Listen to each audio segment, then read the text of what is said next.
ഈശോയിൽ ഏറെ സ്നേഹമുള്ളവരെ, ജീവിതത്തിലെ തെറ്റുകൾ കൊണ്ട് മരണത്തെ ക്ഷണിച്ചു വരുത്തരുത്, സ്വന്തം പ്രവൃത്തി കൊണ്ട് നാശത്തെയും. ജ്ഞാനത്തിൻ്റെ പുസ്തകം 2-ാം അധ്യായം 12-ാം തിരുവചനം. ജോൺ മരിയ വിയാനി വലിയ ഒരു വിശുദ്ധനായതിൻ്റെ പിന്നിലെ രഹസ്യം അദ്ദേഹം വെളിപ്പെടുത്തുന്നുണ്ട്. ലളിത ജീവിതമായിരുന്നു. പലപ്പോഴും ഉരുളക്കിഴങ്ങും വെള്ളവുമാണ് ഭക്ഷിച്ചിരുന്നത്. കൂടാതെ ധാരാളം ജപമാല ചൊല്ലി മണിക്കൂറുകൾ കുമ്പസാരക്കൂട്ടിൽ ചെലവഴിച്ചു. അദ്ദേഹം തൻ്റെ ജീവിതചര്യ വെളിപ്പെടുത്തുന്നു. ഓരോ ദിവസവും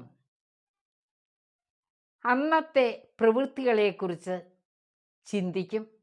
രാത്രിയിൽ തെറ്റുകൾ ഏതൊക്കെയെന്ന് കണ്ടെത്തും.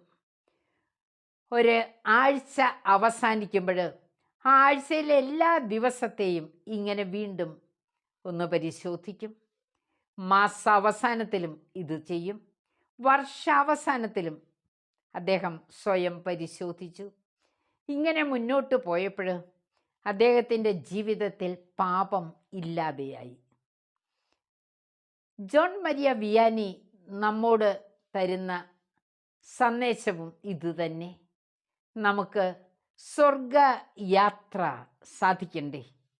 സ്വർഗത്തിലെത്താനുള്ള കുറുക്ക് വഴി ഈ ആത്മശോധനയാണ്. നമ്മെ തന്നെ പരിശോധിക്കാം, തെറ്റുകൾ തിരുത്താം. ദൈവത്തിന് യോജിച്ച ഒരു വ്യക്തിയായി നമുക്ക് നമ്മെ തന്നെ രൂപാന്തരപ്പെടുത്താം. ദൈവം എല്ലാവരെയും സമൃദ്ധമായി അനുഗ്രഹിക്കട്ടെ. ആമേൻ.